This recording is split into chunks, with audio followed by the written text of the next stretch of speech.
दिव्य ज्ञान पुस्तक, जिसके हमने 11 पार्ट कवर करे, है ना। अभी 12वां पार्ट हम उसका पढ़ रहे हैं। यदि आपने बाकी के पार्ट ज्वाइन नहीं करे तो आप कृष्णांशी बेनेवलेंसिंग सोसाइटी पे चैनल जो यूट्यूब का है वहां पे जाके चेक कर सकते हैं, सारे पार्ट अवेलेबल है। ये जो दिव्य ज्ञान किताब है ये किस विषय पे है? ये है एक बिगिनर के लिए। यदि कोई शुरुआत में भक्ति में आ रहा है, भक्ति सीख रहा है, तो प्रमुख बातें जो बेसिक जानकारी है इस बुक के माध्यम से वो पता लगती है, जिसको हम यहाँ पर पढ़ते हैं, जिसके 11 पार्ट हम जैसे बता रहे हैं उसमें इसी बुक के बाकी के पेजेस कवर करे गए हैं। 36 पेज पूरे कवर करे गए। और अभी लास्ट टाइम हमने चैतन्य महाप्रभु के बारे में विषय में पढ़ा था, चैतन्य महाप्रभु के बारे में, तो 36 पे हमने खत्म किया था और 36 से ही अब हम आगे चालू करते हैं 37 से, पेज नंबर 37 पर। कभी भी आप जब भी, चाहे स्टडी है, चाहे कीर्तन है, जप कर रहे हैं, कुछ भी चीज करते हैं, गुरुओं को प्रणाम करिए, वैष्णवों का सम्मान करिए। परम पूज्य श्रील भक्ति योग स्वामी जी महाराज की जय। श्रील कीर्तनानंद स्वामी महाराज भक्तिपाद की जय। श्रील जगत गुरु अभय चरणारविंद भक्ति वेदांत स्वामी महाराज प्रभुपाद की जय। समस्त गौर भक्त वृंद की जय हो। युग धर्म हरिनाम संकीर्तन की परम जय हो। और आप सब श्रोताओं की भी जय है।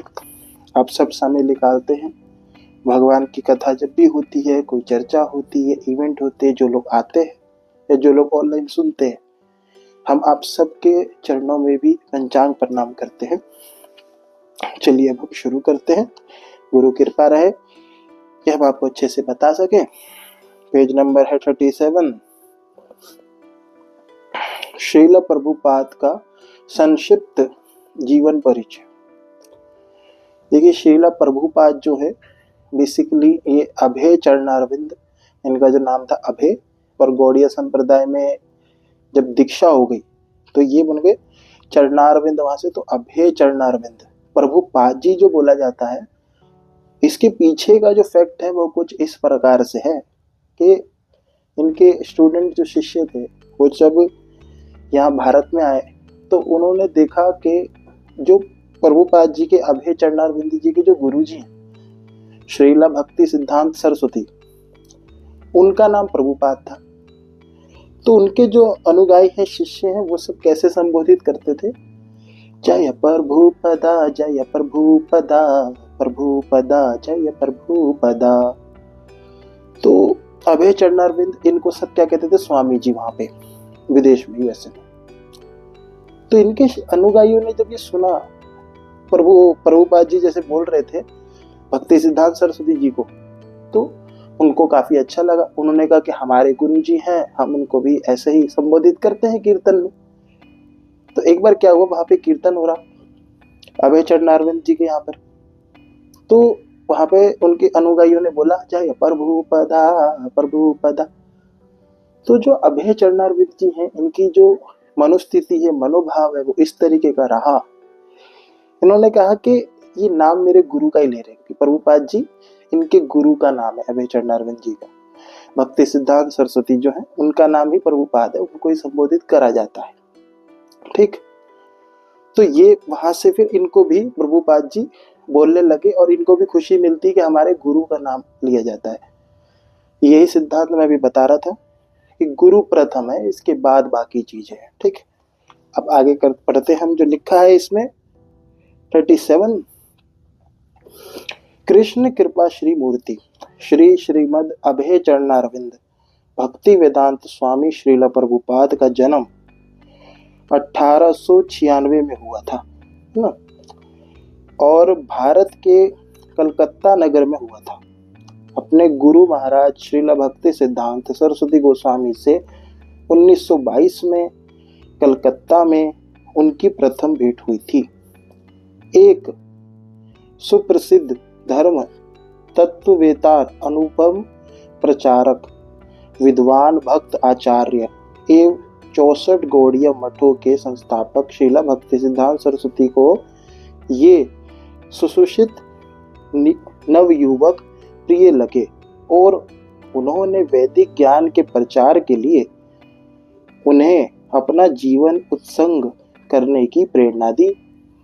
श्रीला प्रभुपाद उनके छात्र बने और 11 वर्ष बाद 1933 में प्रयाग इलाहाबाद में उनके विधिवत दीक्षा प्राप्त शिष्य हो गए। अपनी प्रथम भेंट 1922 में ही श्रीला भक्ति सिद्धांत सरस्वती ठाकुर ने श्रीला प्रभुपाद से निवेदन किया था कि वह अंग्रेजी भाषा के माध्यम से वैदिक ज्ञान का प्रसार करे। आगामी वर्षों में श्रीला प्रभुपाद ने श्रीमद्भागवत गीता पर एक टीका लिखी, गौड़िया मठ के कार्य में सहयोग दिया तथा 1944 में बिना किसी की सहायता के एक अंग्रेजी वार्षिक पत्रिका आरंभ की, जिसका संपादन पांडुलिपि का टंकण और मुद्रिक सामग्री के पूर्वशोधन का सारा कार्य वह स्वयं करते थे। उन्होंने एक प्रति निशुल्क बांटकर एक प्रति मतलब एक बांट दिया जो उन्होंने लिखी थी, बांटकर भी इसके प्रकाशन को बनाए रखने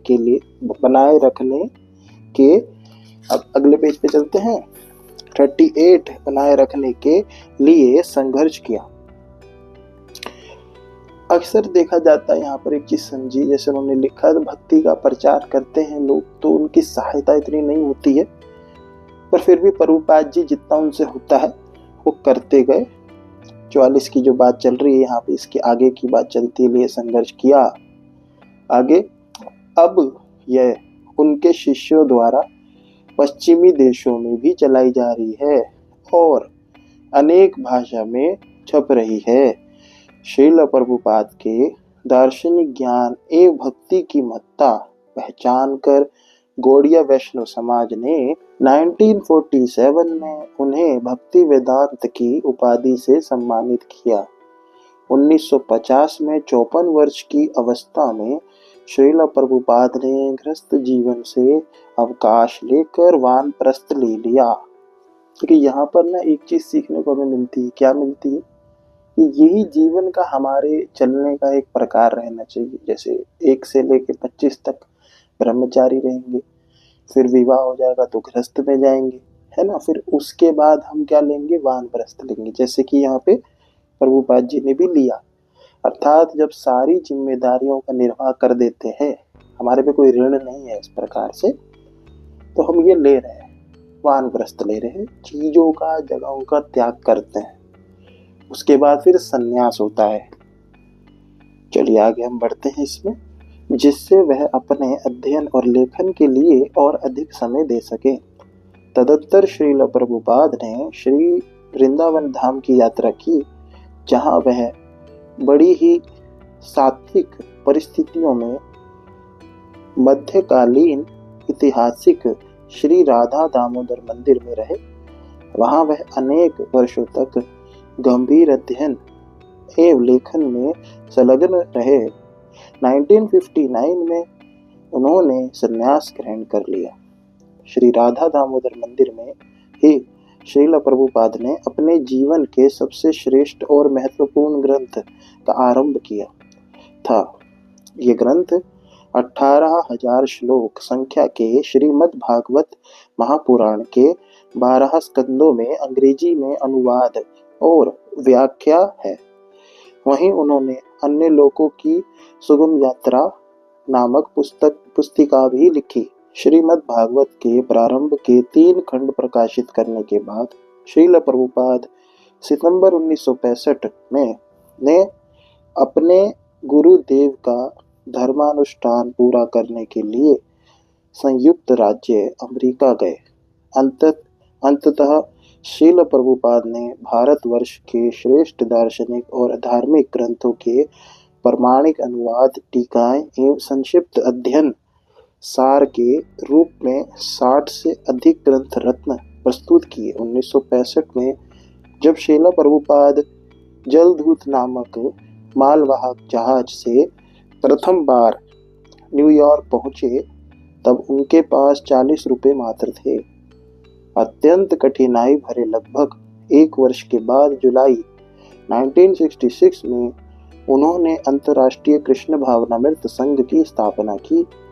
14 नवंबर 1977 में को कृष्ण बलराम मंदिर श्री वृंदावन धाम में अप्रकट होने के पूर्व तक श्रील प्रभुपाद ने अपने कुशल मार्ग निर्देशन में इस संघ को विश्व भर में 100 से अधिक मंदिरों के रूप में आश्रमों, विद्यालयों, मंदिरों, संस्थाओं और कृष्ण समुदायों का वृहद संगठन बना दिया। 1968 में श्रील प्रभुपाद ने प्रयोग के रूप में वैदिक समाज के आधार पर पश्चिम वर्जीनिया की पहाड़ियों में एक नव वृंदावन की स्थापना की। 2000 एकड़ से भी अधिक के इस समृद्ध नव वृंदावन की कृषि क्षेत्र से प्रोत्साहित होकर उनके शिष्यों ने संयुक्त राज्य अमेरिका तथा अन्य देशों में भी ऐसे अनेक समुदायों की स्थापना की। देखिए, वेस्ट वर्जीनिया में गोल्डन टेम्पल के नाम से काफी विशाल और भव्य मंदिर है। इसमें जो प्रभुपाद जी के प्रथम सन्यासी स्टूडेंट थे, डिसाइपल थे, श्रील कीर्तनानंद स्वामी महाराज भक्तिपाद, उनका हम संबोधन शुरू में करते हैं, आशीर्वाद के तौर पे लेते हैं उनका नाम भी।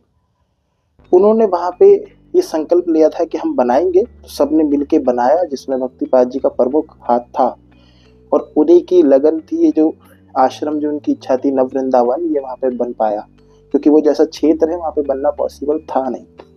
पर इस चीज में उसका जिगर नहीं है। वो क्यों नहीं है, चल अभी कोई पूछेगा मुझसे तो मैं बताऊंगा। तब तक के लिए आगे चलते हैं। पेज नंबर 39 है। 1972 में श्रील प्रभुपाद ने डल्लास टेक्सास में गुरुकुल विद्यालयों की स्थापना द्वारा पश्चिमी देशों में प्राथमिक और माध्यमिक शिक्षा की वैदिक प्रणाली का सूत्रपात किया। तब से उनके निर्देशानुसार श्रील प्रभुपाद के शिष्यों ने संपूर्ण विश्व में 10 से अधिक गुरुकुल खोले हैं। श्रील प्रभुपाद ने श्रीधाम मायापुर, पश्चिम बंगाल में एक विशाल अंतर्राष्ट्रीय केंद्र के निर्माण की प्रेरणा दी।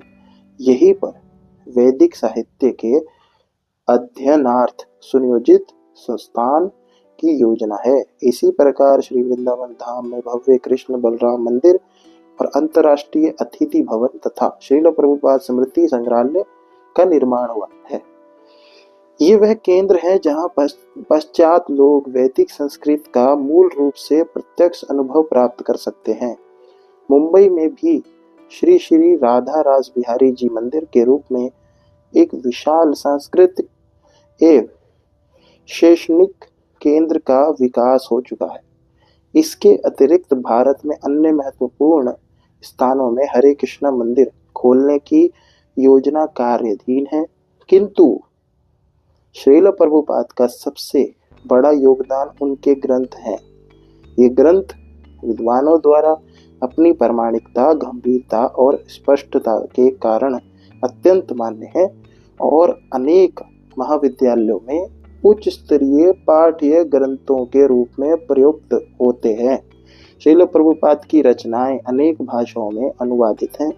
1972 में केवल श्री प्रभुपाद के ग्रंथों के प्रकाशन के लिए स्थापित भक्ति वेदांत बुक ट्रस्ट बीबीटी भारतीय धर्म और दर्शन के क्षेत्र में विश्व का सबसे बड़ा प्रकाशन हो गया है। ये जो बीबीटी आप देख रहे हैं, भक्ति वेदांत बुक ट्रस्ट, जो है ये बिल्कुल उसी तरीके से जैसे यहाँ पर हमारे एक वो है गोरखपुर प्रेस जो है, उसी तरीके से ये है। इसके अंदर सारे जो प्रभुपाद जी ने जितनी भी बुक्स हैं, जो भी हमारी फिलोसफी है गौड़ीय संप्रदाय की, उस सब को प्रकाशित यहाँ से किया जाता है। और जितने भी आप चित्र देखते हैं चैतन्य महाप्रभु के, राधा कृष्ण जी के आर्ट्स फॉर्म में जितने भी देखते हैं, वो यहीं पर से एक प्रकार से प्रोड्यूस होते हैं। ये भी एक फैक्ट है। बीबीटी भारतीय धर्म और दर्शन के क्षेत्र में विश्व का सबसे बड़ा प्रकाशन हो गया है। इस ट्रस्ट का एक अत्यधिक आकर्षण प्रकाशन श्रील प्रभुपाद द्वारा केवल 18 मास में पूर्ण की गई उनकी एक अभिनव कृति है, जो धार्मिक महाग्रंथ श्री चैतन्य चरितामृत का अनुवाद और टीका है। इसको भी हम कभी कवर करेंगे फ्यूचर में, समय अभी है। और आगे हम 12 वर्षों में अपनी वृद्धावस्था की चिंता न करते हुए परिव्राजक, व्याख्यान, पर्यटक के रूप में श्रील प्रभुपाद ने विश्व के 6 महाद्वीपों की 14 परिक्रमाएं की। इतने व्यस्त कार्यक्रम के रहते हुए भी श्रील प्रभुपाद की उर्वरा लेखनी अविरत चलती रहती थी। उनकी रचनाएं वैदिक दर्शन, धर्म, साहित्य और संस्कृति के एक यथार्थ पुस्तकालय का निर्माण करती है। पेज नंबर 39 कंप्लीट हो गया हमारा। तो पढ़ते हैं आगे। ISKCON international society for Krishna consciousness, ठीक है ना। इस्कॉन अंतर्राष्ट्रीय कृष्ण भावनामृत संघ की संस्थापना अमेरिका के न्यूयॉर्क शहर में सन 1966 में कृष्ण कृपा श्री मूर्ति अभय चरणारविंद भक्तिवेदांत स्वामी प्रभुपाद जी महाराज ने की थी। शीघ्र ही इसका विस्तार एक ऐसी अंतर्राष्ट्रीय संस्था के रूप में हुआ जिसमें सैकड़ों मंदिर, आश्रम, कृषि समुदाय तथा गुरुकुल सम्मिलित हैं। इस्कॉन के आधार स्तंभ श्रीमद् भागवत गीता तथा श्रीमद् भागवतम की वह सनातन शिक्षाएं हैं जो गुरु शिष्य परंपरा द्वारा भगवान श्री चैतन्य महाप्रभु से प्राप्त होती हैं। श्री चैतन्य महाप्रभु का आविर्भाव लगभग 500 वर्ष पूर्व मायापुर धाम पश्चिम बंगाल में हुआ था तथा उन्होंने वैज्ञानिक ढंग से कृष्ण भक्ति के ज्ञान की शिक्षा प्रदान की। उन्होंने महामंत्र हरे कृष्ण कृष्ण कृष्ण हरे हरे, हरे राम राम राम हरे हरे के जप और संकीर्तन को लोकप्रिय बनाया, जो कि आज के युग में कलियुग में सर्वाधिक प्रभावशाली है। समस्त विश्व में शुद्ध कृष्ण भक्ति के प्रचार द्वारा श्री चैतन्य महाप्रभु के उद्देश्य की पूर्ति ही इस्कॉन का मुख्य लक्ष्य है। इस्कॉन गौड़िया वैष्णव संप्रदाय का एक अंग है। इसकी आध्यात्मिक परंपरा सीधे परम भगवान श्री कृष्ण से आरंभ होकर ब्रह्मा जी, नारद, व्यास, माधवाचार्य, चैतन्य महाप्रभु रूप सनातन, भक्ति विनोद ठाकुर, गौर किशोरदास बाबा जी, भक्ति सिद्धांत सरस्वती ठाकुर और अंततः ऐसी भक्ति वेदांत स्वामी श्रील प्रभुपाद तक पहुंचती है। गुरु परंपरा का यही सिद्धांत इस्कॉन की प्रामाणिकता का एक अति विशेष गुण है। श्रील प्रभुपाद जी ने इस्कॉन की स्थापना इसलिए की ताकि यहाँ आने वाले हर व्यक्ति को कृष्ण भक्ति पूर्णता प्राप्त हो सके। जो व्यक्ति इस्कॉन के माध्यम से श्रील प्रभुपाद जी की पूर्ण रूप से शरण ग्रहण करेगा, उसे शुद्ध कृष्ण भक्ति प्राप्त करने के लिए सही मार्गदर्शन प्राप्त होगा। दिव्य ज्ञान पुस्तक की जय हो। हमने 40 पेज कवर कर लिए और 441 से फिर हम चालू करेंगे अगले सेक्शन में। सेक्शन जब 13 आएगा, 13 होगा, तब हम ये कवर करेंगे। आशा है आपको कुछ सीखने को इससे मिला होगा, जिसके अंदर प्रभुपाद जी का जीवन परिचय था। कोई क्वेश्चन है, डाउट है, पूछ सकते हैं। कोई भी सवाल आपके मन में चल रहा है, पूछेंगे तो पता लगेगा। और एक मैं रिक्वेस्ट करूंगा कि जो बाकी के पार्ट हैं उसको भी सबके सब ज्वाइन करें, जो नहीं करते। देखो, भक्त का भाव पता कैसा रहना चाहिए। एक कोई वैष्णव या भक्त है, उसका भाव ऐसा रहना चाहिए कि यहाँ भगवान की चर्चा हो रही है, मुझे सुनना है। कौन कर रहा है वो बात नहीं है, ये भगवान की चर्चा चल रही है, मुझे सुननी है। ऐसा भाव अपना रखिए, तभी जीवन में उद्धार होगा। वैष्णव का भाव तो इसी तरीके से रहना चाहिए, नहीं कि हमने तो कर लिया, हमें क्या करना। बार बार करिए, आपको अवसर मिल रहा है तो बार बार करिए। और यदि नहीं करा है तो प्रभु कम से कम एक बार तो कर सकते हैं। ऐसी भी क्या, इतना बिजी अपने आप को मत बनाओ कि परमात्मा को ही भूल जाओ। ठीक, मिलेंगे अगले सेक्शन में या कोई और वीडियो होगा। आप KBS का सहयोग कर सकते हैं, अलग अलग माध्यम है, उसके लिए आप संपर्क कर सकते हैं। तब तक के लिए हरे कृष्ण।